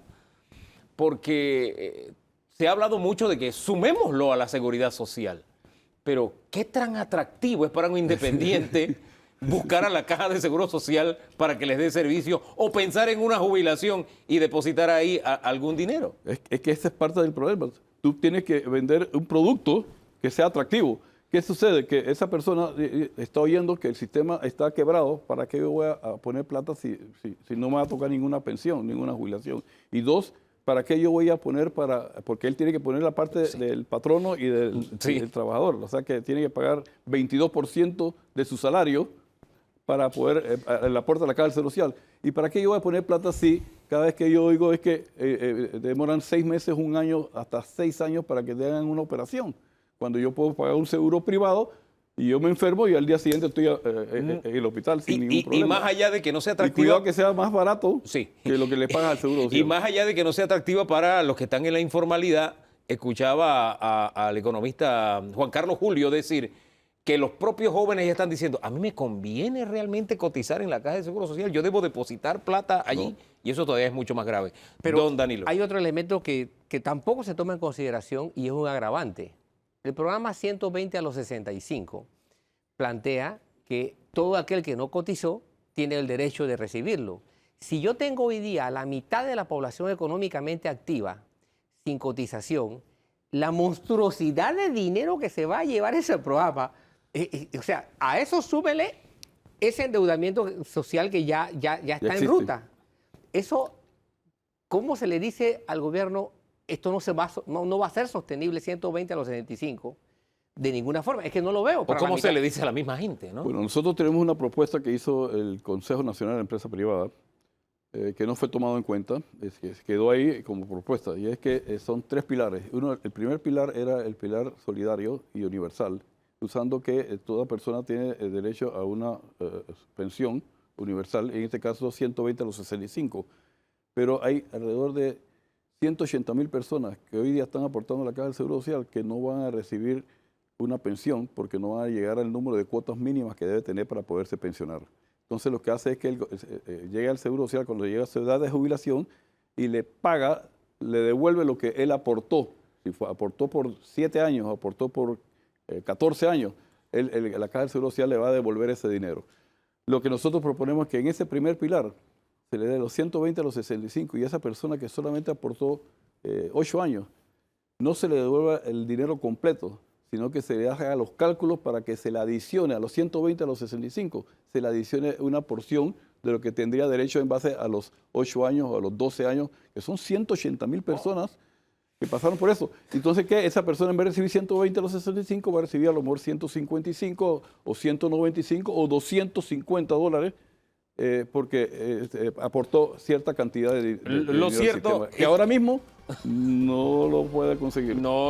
Es que eso es lo Esas son triste. cositas que nosotros estamos proponiendo para mejorar. Y son detallitos y cada uno de esos detallitos nos lleva a una realidad y es que la Caja de Seguro Social está en un estado terminal y ninguna solución es fácil, ninguna solución es sencilla, pero tenemos que dar los pasos hacia la solución. Gracias por haber estado esta mañana acá, siempre orientador escucharlo, don César, respecto a este tema. Damos un giro en el tema de análisis o en los temas de análisis. Nos queda pendiente hablar las enseñanzas que hasta ahora nos ha dejado estas 2 semanas de audiencia preliminar del caso Odebrecht. Estará con nosotros la ex procuradora Ana Matilde Gómez para hablar sobre el tema. En breve.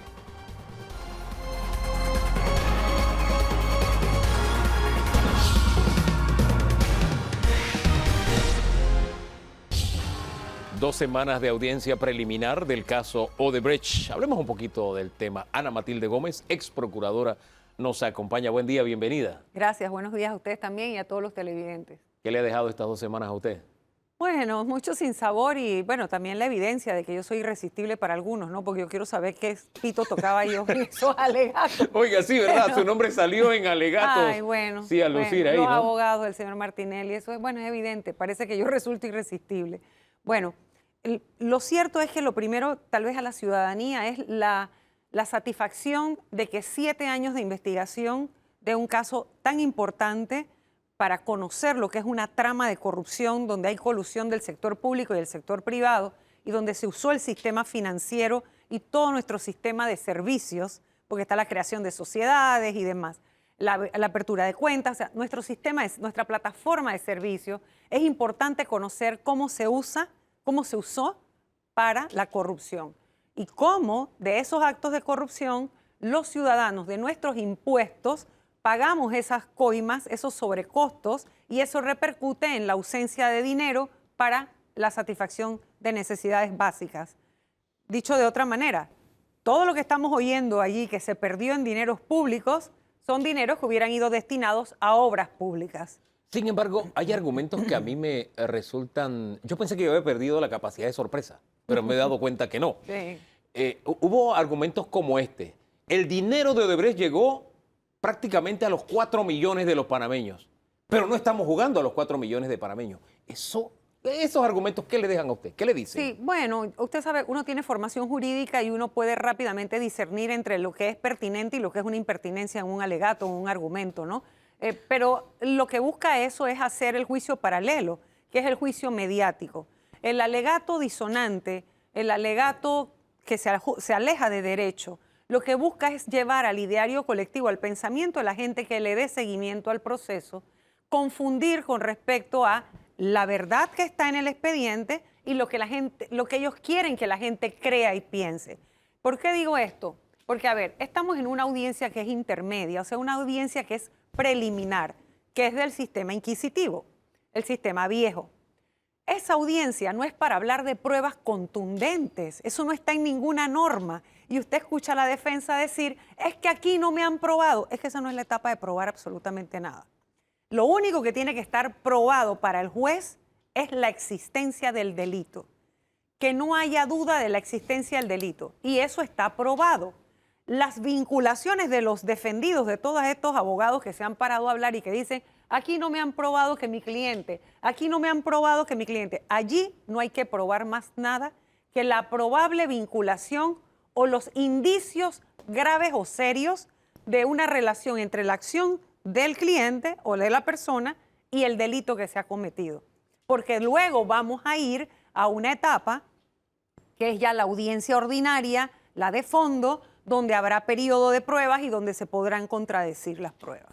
Don Danilo. A eso quería ir casualmente. Quiero aprovechar su experticia en la materia. A su criterio, ¿estamos ante un caso lo suficiente, desde el punto de vista de derecho, argumentos de derecho, lo suficientemente fuerte para que prospere un juicio contra la población, contra el grupo de personas que la Fiscalía se propone enjuiciar? ¿La Fiscalía, a su criterio, hizo el trabajo pertinente o dejó cuentas pendientes? Yo creo que hay elementos de convicción, que es lo que pide la norma, suficientes para transitar a la otra fase. No estoy muy segura que finalmente todos los que pasen a la audiencia por el llamamiento a juicio, que es lo que va a abrir esa etapa, habrá algunos sobreseídos provisionalmente incluso, puede ser, pero aquellos que pasen todos a la fase de la audiencia ordinaria, bueno, pudiera ser que no todos terminen condenados, pero de que hay la contundencia, porque está la certeza de la existencia del hecho punible, de que se lavaron activos en Panamá a través de las cuentas de Odebrecht, está probado. La vinculación de las personas está demostrada, hay indicios serios de esa relación. Así que sí vamos a transitar a la otra etapa.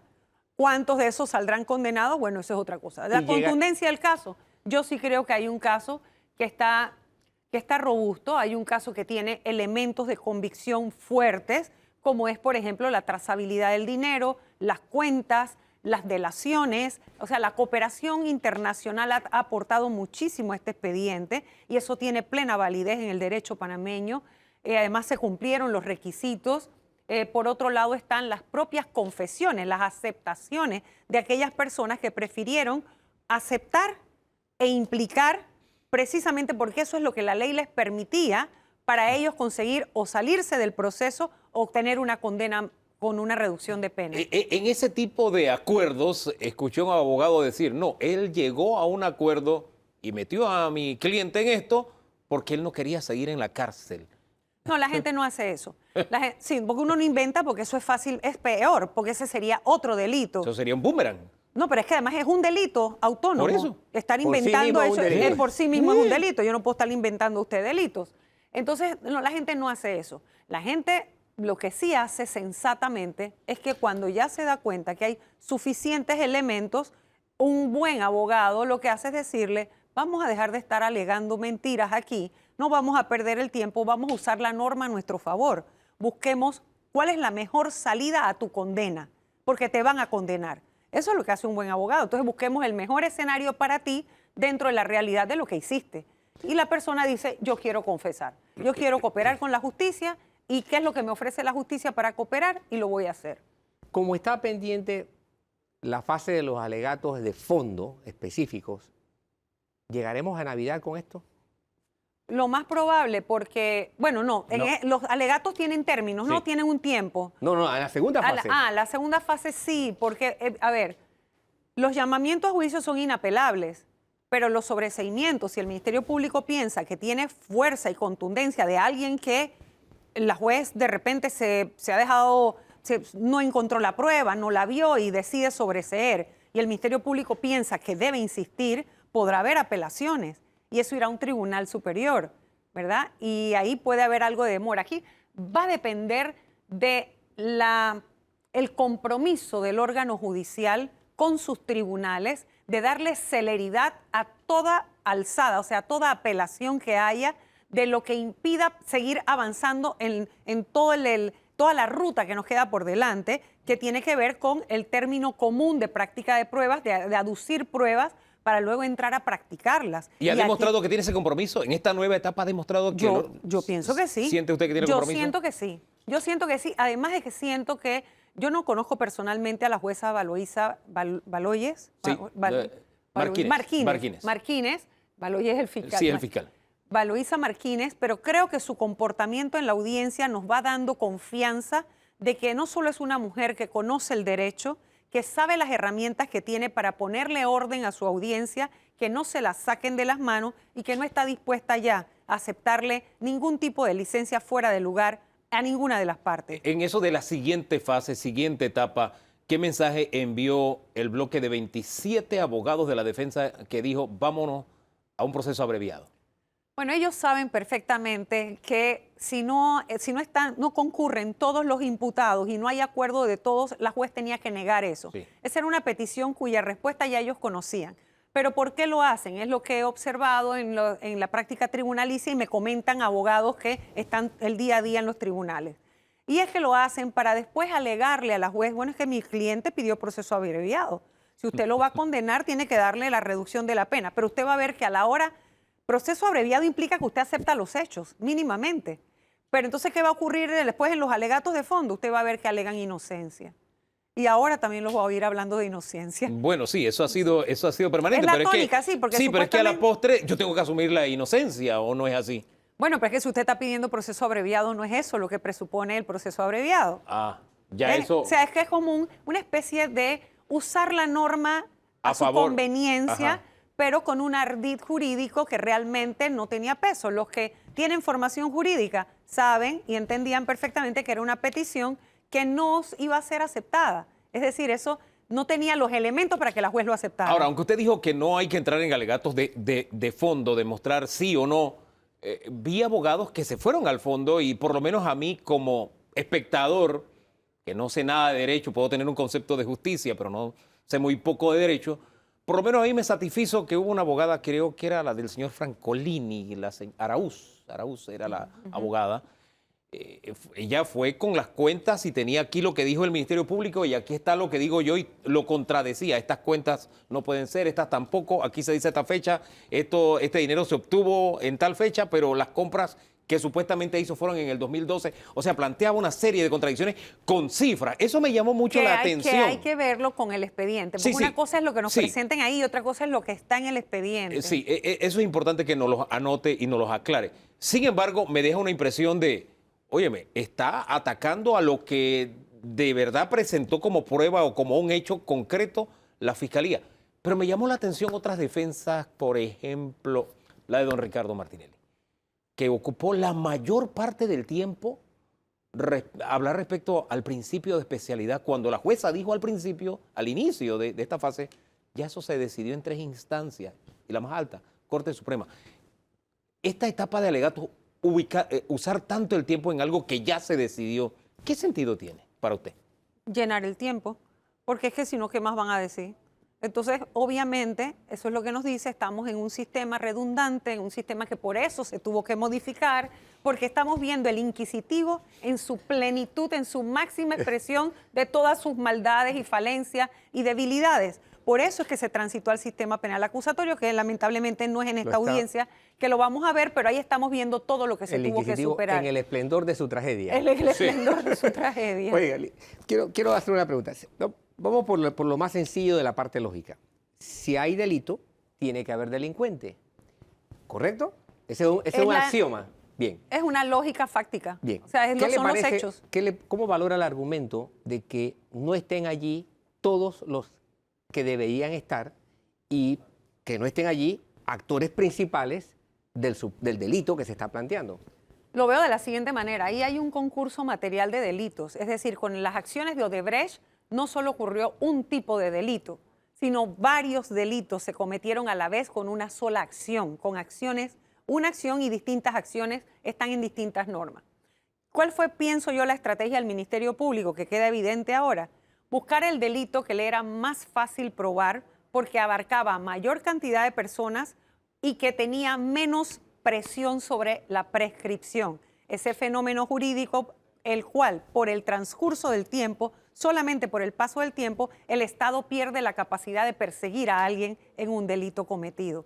Entonces, yo creo que ellos se jugaron eso y obviamente hay personas que hubieran estado incluidas si estuviéramos en un delito de peculado, si en alguna de sus formas, hay una variedad, como 8 modalidades de peculado, si estuviéramos en corrupción de servidores públicos, pero el lavado de activos, de alguna manera con las figuras de testaferros e interpuestas personas, que no necesariamente es lo mismo, porque un testaferro, un testaferrato es la persona que sabe a lo que se está prestando y que es para eso, es usada para eso, es parte de la organización y es la persona que abre la cuenta, a su nombre se pone la cuenta.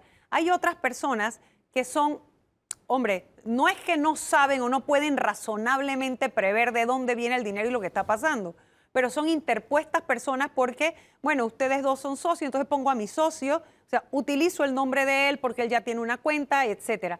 Todas esas figuras están aquí metidas.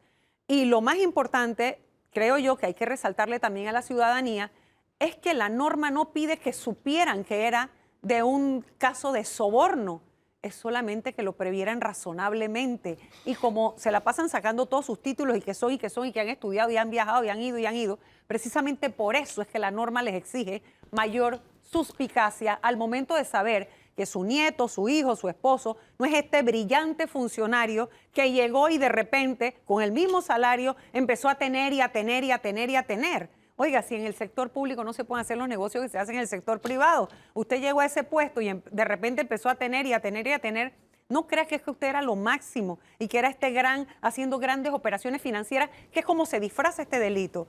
Por eso es que es tan complicado probarlo y por eso es que es tan importante el logro que ha tenido el Ministerio Público de poderle sustentar a la Administración de Justicia, en este caso al Poder Judicial, que ha habido toda una trama de corrupción que utilizó las obras públicas para darle certeza o apariencia de licitud a hechos ilícitos con obras que nunca se concluyeron y otras que, habiéndose concluido, tienen baja calidad de materiales o altos costos innecesarios. Ahora, dependiendo del implicado, ese argumento que nos trajo a la mesa don Danilo de que no están todos los que son ni son todos los que están. No, los que están, la mayor parte No, son... pero ese argumento me recuerda cuando en casa hacíamos algo nosotros los hermanos chiquillos, ¿no? Y entonces mi mamá cogía a uno nada más y decía, no, pero fulano también. Que era una forma de decir, yo soy culpable, pero también hay otro culpable, ¿no? Ese argumento, pero tiene su valor, no deja de tener su valor, porque al final también se plantea, oye, ¿y los bancos? Así es, y sobre todo que es importante en Panamá que mucho de su bonanza del crecimiento económico, porque no es que hemos tenido desarrollo, pero hemos tenido un crecimiento económico importante, que tiene que ver mucho con la inversión extranjera directa en Panamá, el país de América Latina que más captaba inversión extranjera. Es importante depurar el sistema financiero nuestro y que las manzanas podridas del sistema queden en evidencia. Habrá que preguntarle a la Superintendencia de Bancos cuál de esos bancos ya fueron multados y por qué razón no están llamados como personas jurídicas. Bueno, uno puede colegir que todas las fuerzas económicas se movieron porque el sistema tiene el andamiaje sobre el sistema financiero. Entonces, enjuiciar a los bancos pueden hacerle creer al Ministerio Público o generar la presión de que vas a tumbar el sistema completo, etcétera. Pero ahí están los funcionarios de los bancos y es evidente, están saliendo los nombres. Ustedes saben, y lo sabe la ciudadanía, que cuando vamos a los bancos a tratar de abrir una cuenta o hacer una transacción, todo lo que nos piden. Es más, usted mueve dinero de una cuenta en la que le depositan su jubilación y trata de hacer un pago y tiene que sustentarlo.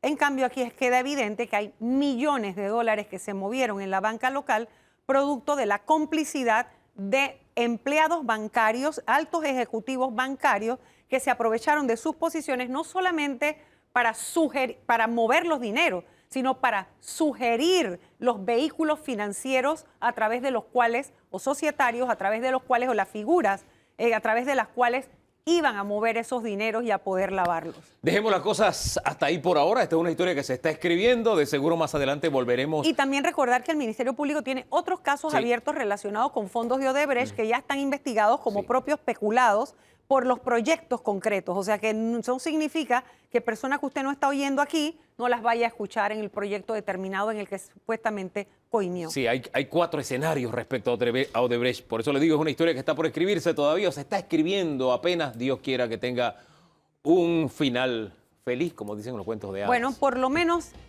que haya llamamientos a juicio, ya se ha recuperado algo de dinero y que hay que seguir recuperando dinero. Ese es el gran reto que tenemos. Gracias por haber estado esta mañana acá en Debate Abierto. Cerremos haciendo un balance político de la semana. Eduardo Quiroz y Ernesto Cedeño nos acompañan en segundos.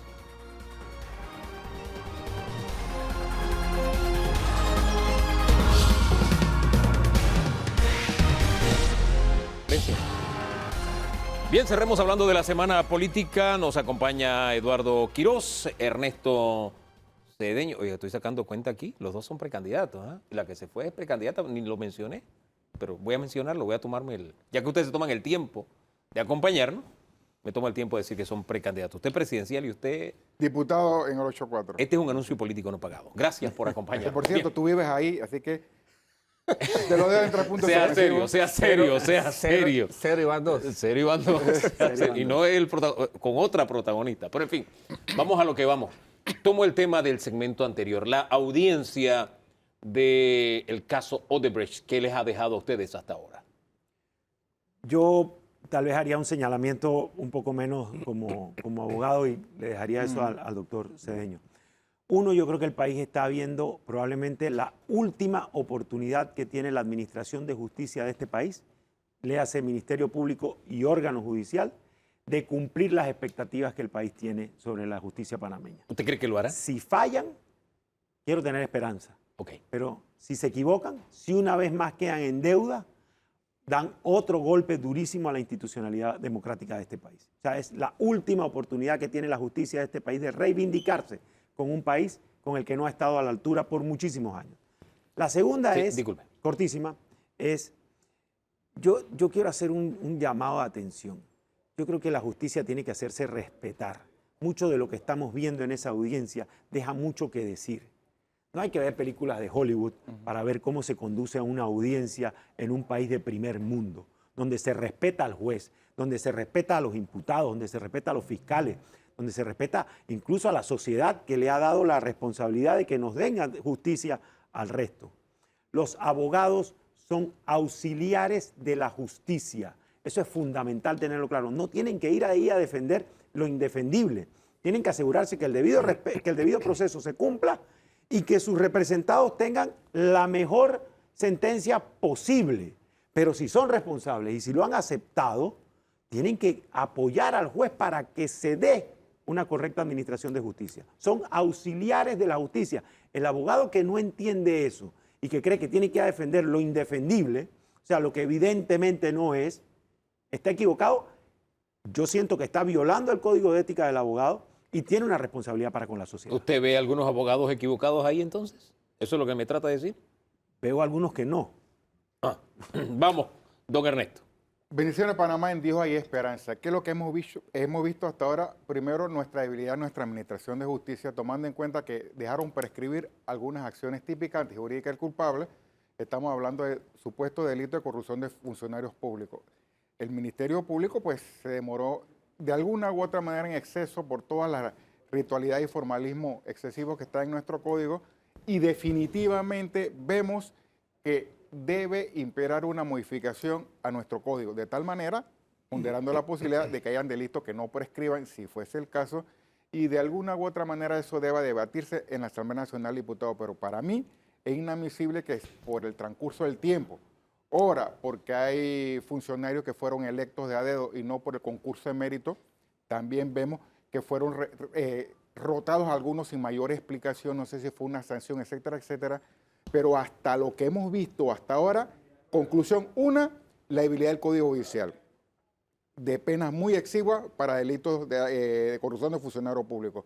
Dos, debilidad de nuestro sistema de justicia, cómo se demora una investigación tanto tiempo que permitió que muchas personas no fueran llamados por lo menos a comparecer al proceso. No estoy sentenciando a aquellas personas que se beneficiaron con la prescripción, sino que no hubo la oportunidad de hacerlos comparecer al proceso para que dijeran su verdad. Pero bueno, eso es lo que tenemos ahora, y yo anhelo que todos los funcionarios, tanto el órgano judicial, el Ministerio Público, accedan al cargo por mérito. En el Ministerio Público hay una falencia y espero que se subsane. Es decir, todos los fiscales que vayan a concurso de mérito y tengan estabilidad y no estén en la zozobra, que si no hago un buen papel, en el caso de Brecht, te van a mandar a Pakistán, entre comillas, y definitivamente, y si la vota, entonces te establezco, permanece en el puesto. Un funcionario de la Administración de Justicia, Ministerio Público, jueces, no debe estar por dedo, sino por estabilidad, por mérito. Oiga, no solamente el tema de la prescripción por corrupción, ya también se planteó en esta etapa la posibilidad, por ejemplo, en el caso de don Aarón Misrachi,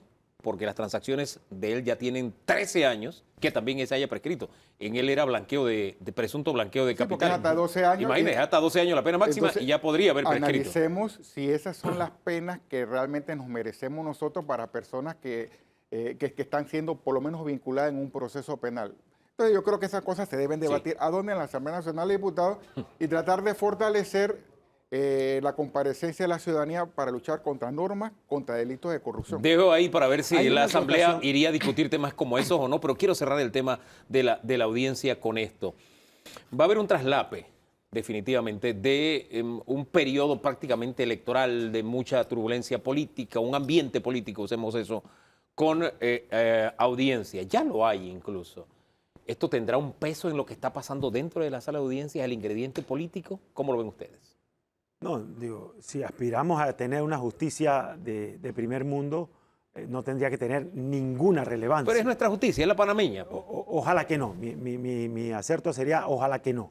Si lo llega a tener, una vez más defraudaría a los panameños la administración de justicia, y eso va a tener consecuencias. Muchas de las protestas que vivimos hace un par de semanas tienen en su fuero más interno el descontento de la ciudadanía con las instituciones. Y una de esas instituciones es la Administración de Justicia. Lo otro que hay que prestarle atención sobre lo que tú dices que está ocurriendo allí en esa sala de audiencia, es que ojalá, y ahí todos son panameños, ojalá y tengan la altura de miras de darse cuenta que sobre este proceso nos están observando afuera. Los panameños exigimos que la justicia lo haga bien. Eso es lo más importante. Pero también nos están juzgando afuera. Panamá es el último país que llega a atender el tema Odebrecht, con la prescripción de un montón de casos y de imputados. Y ahora que lo estamos haciendo, nos están prestando atención. Ojalá y el resultado haga que este país mejore su imagen, Ahora, no que se desgaste más. Es interesante la perspectiva internacional que pone, porque yo estaba observando que fuera de Brasil, Panamá es tal vez el país en el que más dinero hubo comprometido con Odebrecht. O sea, no hubo ningún otro país en el que tanto dinero se comprometió en esta trama. Por lo tanto, atendiendo a la cantidad de dinero, atendiendo al tamaño del expediente, más de 1 millón de fojas. Sí. Entonces uno dice, es que el Ministerio Público no estuvo preparado para lo que enfrentaba. Durante el periodo del presidente Varela, no se le otorgó al Ministerio Público un presupuesto para que pudiera caminar a mayor agilidad. Entonces, ¿es esa la realidad que estamos enfrentando? Ese es uno de los puntos, porque tiene que ver el aspecto presupuestario, y mire que ahora el Poder Judicial ha dicho que todo su personal va a ir por concurso de mérito. Tuvo buena voluntad la presidenta actual, cosa que no hemos visto en el Procurador General de la Nación. No sé si es porque era interino, pero uno es la voluntad. Pero el otro punto correcto, y otro es la voluntad de hacer las cosas bien, el conocimiento, y otro es el presupuesto. Todo no se alegra con presupuesto. Tú puedes tener mucho presupuesto, pero si los nombramientos son de a dedo, apague y vámonos. Esa es una de las falencias de nuestro sistema de justicia. Y recalco, el Ministerio Público no le hemos escuchado que va a abrir a concurso de mérito para que todos los fiscales hayan accedido al puesto y tengan la oportunidad por mérito. Hombre, que el propio procurador es interino. Así bueno, que... por eso, entonces tenemos una administración de justicia, sí. Administración de justicia, conforme a la Constitución lo integra el Ministerio Público y el órgano judicial, débil y debe ser robustecida, pero un integrante es el presupuesto, el otro es la voluntad. Ahora, sí, no, y coincidimos, y el tema de la voluntad tiene que ver también con que haya una independencia. Claro. Es que eso me recuerda a la Procuraduría Paralela y lo que no se hizo en esos tiempos y por qué metían a unos sí, a otros no, y ya dejemos la audiencia ahí. Vamos a otro tema, porque usted planteó que la Asamblea debería discutir el tema de las reformas a los códigos, al Código Penal, creo que fue que puso sobre la mesa, ¿verdad? ¿Nuestra Asamblea actual podemos tener la esperanza de que camine en esa dirección o que sigamos discutiendo la ley del festival acá en Veracruz, aumento de salario de los representantes, doble salario para representantes y alcaldes? ¿Dónde ven ustedes a nuestra Asamblea para que nuestro sistema democrático se fortalezca? La Asamblea Nacional tiene legitimidad democrática. Esos señores que están sentados ahí, pienso yo, la gran mayoría o casi todos, ganaron sus elecciones, pero ha perdido su legitimidad funcional. La Asamblea no cumple con las funciones y facultades que la Constitución le da. El proceso de tratamiento que le están dando al proyecto de presupuesto lo demuestra. La forma en la que actúan frente a los grandes problemas nacionales, de espalda a la realidad, con lo que vivió el país hace un par de semanas, la gente en la calle, una protesta que nació legítima. Después hubo distorsiones, pero nació legítima, de un gran descontento nacional. Que la Asamblea todavía hoy no haya resuelto el tema de los incentivos al sector turismo, que tuvieron un rechazo nacional abierto. Eso es actuar de espalda. Están divorciados y se burlan de la opinión pública y de los ciudadanos. Esa Asamblea nos plantea ahora la posibilidad de que haya doble salario y lo defienden. Presentan un proyecto de ley. Salen funcionarios de elección popular que no hemos visto en 3 años aparecer ahora a defender la necesidad de un doble salario. El 303 de la Constitución dice claramente que es prohibido que existan doble salario, salvo casos específicos donde hay profesores universitarios, etcétera, pero está establecido por una norma previa. Pero decir que un funcionario de elección popular que ganó una elección a sabiendas de cuáles iban a ser las condiciones en las que iba a ejercer el trabajo para el cual fue electo, tratar de cambiarlo ahora, es estar de espaldas a la ciudadanía y burlándose de los ciudadanos. Señor Cedeño. Bueno, yo pienso que tiene que ver, analizo, falla en la hoja de ruta de los partidos políticos. La gran parte de los diputados pertenecen a colectivo político y si no le establezco una hoja de ruta adecuada para que pondere la necesidad, definitivamente no se va a valorar lo que salió, pues, de alguna u otra manera. Aquí hubo una mesa muy importante, hablamos de mesa no del diálogo de Coclé, sino aquella que se estaba dirigiendo, no me acuerdo el nombre, para a nivel nacional, para que uno presentara su propuesta para hacerla en normas jurídicas. Pacto Bicentenario. Pacto Bicentenario fue puro cuento. Pacto Bicentenario fue puro cuento. Entonces, yo creo que los partidos políticos pueden establecer, necesitamos cambiar esto y aquello, porque algunos han puesto su pie en polvorosa cuando le hablan de caja del Seguro Social. Pero yo creo que sí, a falta de los partidos políticos, porque no le hemos escuchado ni al Partido Panameñista, ni al Partido PRD, ni a todos los partidos existentes, que ¿sabes qué? Que tengan diputados en la Asamblea, porque algunos no tienen diputados. Esta es la hoja de ruta para beneficio del país. Entonces, hay un fallo con respecto a eso. Y a falta de eso, yo creo que el elector debe motivar a la ciudadanía, a sus diputados, que hagan lo correcto. Entonces, respecto a algunas normas que ha visto uno que se están promoviendo, tiene vicio inconstitucionalidad. Hablamos de ahora el cambio que hizo la Asamblea Nacional de Diputados de permitir, por lo menos en primer debate, que el diputado, el alcalde o el representante que haya sido electo siendo funcionario pueda escoger entre si se queda con el mejor sueldo, ya sea de funcionario, porque trataron de matizar del doble salario con el que te da el servicio de la alcaldía. Sí, hubo una modificación esta última semana. Y eso tiene su viso de inconstitucionalidad. Entonces, ¿cómo es posible que nadie lo haya advertido? Si uno va al 302 de la Constitución, dice, los servidores públicos están obligados a desempeñar personalmente sus funciones. Y la Corte Suprema de Justicia, en un fallo que tengo aquí, del 14 de marzo de 2022, digo, pues es obligación de los servidores públicos ejercer personalmente la función para la cual han sido designados o escogidos, lo cual dará el derecho a una remuneración justa. A mi juicio, ya la filosofía de los magistrados lo dijeron. Tiene viso de inconstitucionalidad eso que se aprobó en la Comisión de Asuntos Municipales, que está tratando de tirarle un colchón a aquellas personas que ganaron un billetón siendo funcionarios. Y recuerden que hay una gran parte ahora que están de a dedo, que no han accedido a concurso de mérito.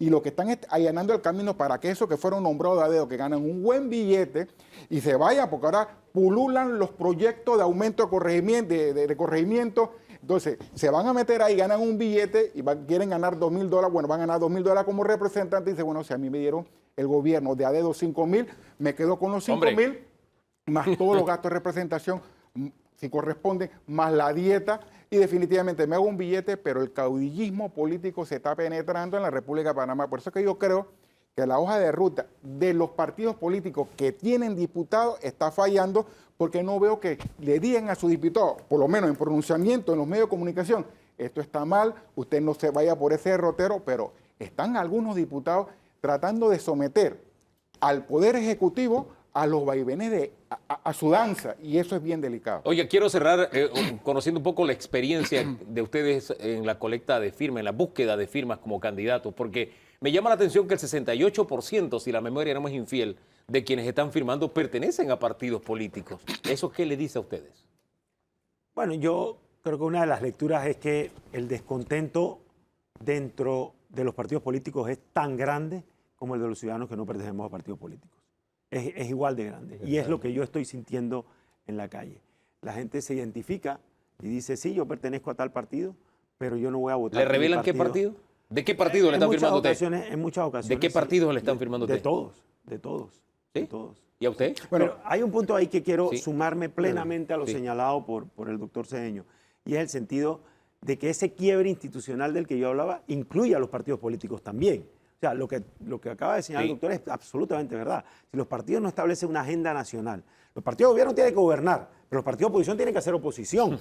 Y los partidos de oposición simplemente han hecho dejación de su trabajo. Las preocupaciones son aldeanas y personales. Bueno, las preocupaciones son crear más corregimientos, la preocupación es darle el doble salario, la creación es crear el festival, por ley del Festival de Montreux, y por otro lado, hacer caso omiso a lo que el pueblo exigió. El pueblo exigió un plan de ahorro. El presidente dijo que iba a haber un plan de austeridad. Esa es una lectura. No está en el presupuesto. Esa es una lectura específica. Yo tengo otra lectura. ¿Cuál es? Rapidito para lectura, para verlo, el presidente, que la mayoría de partidos políticos están firmando deber de postulación. Entonces también puede ser una estrategia del partido político minar los 3 puestos con personas políticas de partidos políticos. Veamos la línea presidencial.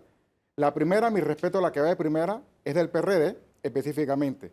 El que va de segundo, inscrito, es del Partido Panameñista. Entonces, el tercero independiente, el cuarto va un mano a mano con Quirós. Y entonces, no, Quirós está de tercero ahora mismo. Yo que va, Paco Carrera va de tercero. No, Paco ya está en cuarto. A miércoles. Bueno, van mano a mano allí. Van ahí. Pero, ¿qué te quiero decir? Y eso puede ser en los partidos políticos que están tratando. Acuérdense que solamente hay 3 independientes por cargo. Esto te quiere decir, una estrategia, además del descontento que plantea, puede ser, ¿sabes qué? De los 3 cargos, yo voy a minar con mi figura y le estoy dando menos oportunidad a los que realmente Gallo son tapado de los independientes. partidos, dice usted. Lo vemos, estamos hablando, analizando. Eso sería un desastre. Analizando crudamente el 1, 2, 3, 4 de la nómina presidencial libre de postulación. Entonces, ese es el mensaje que yo podría, la lectura que yo podría llevar. ¿Eso análisis incluyó que él venía del panameño? Bueno, ya él estaba, hace 12 años ya no estaba metido en el partido, pero activo, ¿no? Pero en el análisis incluye algo que yo comparto. Sería un desastre que quien esté inscrito en un partido pueda ser también candidato de libre postulación. dejemos la cosa de ahí. Absurdo. Gracias, señores, por haber estado acá cerrando debate abierto del día de hoy. A ustedes gracias por la sintonía. El próximo domingo, primero Dios, juntos otra vez, esta tarde a las 3 a través de la pantalla Eco TV, el programa completo, además de estar siempre disponible a través de nuestras plataformas. En lo que resta de hoy, pues seguimos haciendo el esfuerzo de regalarnos el mejor domingo de nuestras vidas. ¿Le parece? Bendiciones.